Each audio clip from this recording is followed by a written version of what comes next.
تحریک میں نہ صرف علماء کرام، پیران اعظام، عوام، مرد و خواتین، بچے، بوڑھے سب شامل تھے، ہر ایک نے اپنا کردار ادا کیا۔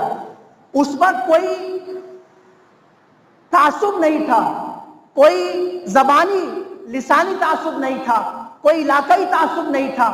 اس وقت سب ایک تھے، سب ایک تھے، سب ایک، صرف کلمے کی بنیاد پر ایک تھے، اور یہی کلمہ ہے جو آج بھی ہمیں ایک کر سکتا ہے۔ پاکستان کا مطلب کیا؟ جب آپ یہ نعرہ سنتے ہیں تو اس کا مطلب بتایا جاتا ہے لا الہ الا اللہ۔ پاکستان کلمے کی بنیاد پر حاصل کیا گیا ہے۔ پاکستان کا حصول اسلام کے نفاذ کے لیے ہوا ہے۔ پاکستان کی یہ خطہ زمین، یہ جب اس کو آزاد کروانے کا مقصد وہ دین شریعت کا نفاذ ہے، دین و شریعت کا، اسلام کا نفاذ ہے، نظام مصطفیٰ کی پابندی کے لیے ہوا ہے۔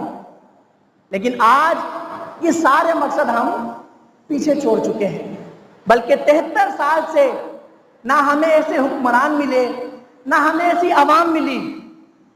ہم بھی اس میں شامل ہیں، اپنے ملک کی بربادی میں ہم بھی شامل ہیں، ہمارا بھی حصہ موجود ہے۔ انسان اپنی ذات کی، اپنے کردار کی تعمیر کرے، اپنی اخلاقیات کی تعمیر کر کر اس ملک کی ترقی کر سکتا ہے۔ اگر ہم چاہیں تو اپنی اولادوں کو تعلیم کی طرف، تربیت کی طرف، اور دین کی تعلیم اور دنیاوی تعلیم بھی ضروری ہے، وہ حاصل کر کے ہم اپنے ملک کو استحکام کی طرف لے کے جا سکتے ہیں۔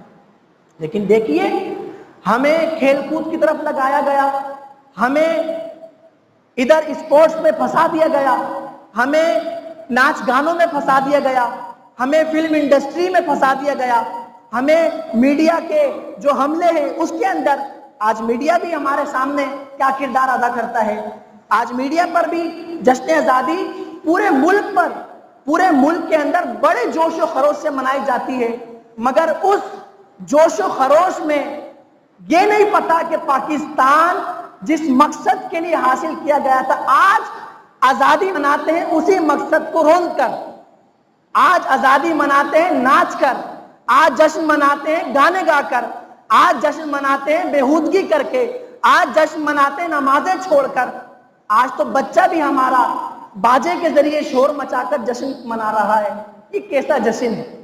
آج ہمارے بچے کو کوئی تاریخ پاکستان بتاتا، آج ہمارے بچے کو کوئی اکابرین کی قربانیاں بتاتا، آج ہمارے بچوں کو کوئی یہ بتاتا کہ حاملہ خاتون کا پیٹ چاک کر کے بچہ نکال کر پھینکا گیا،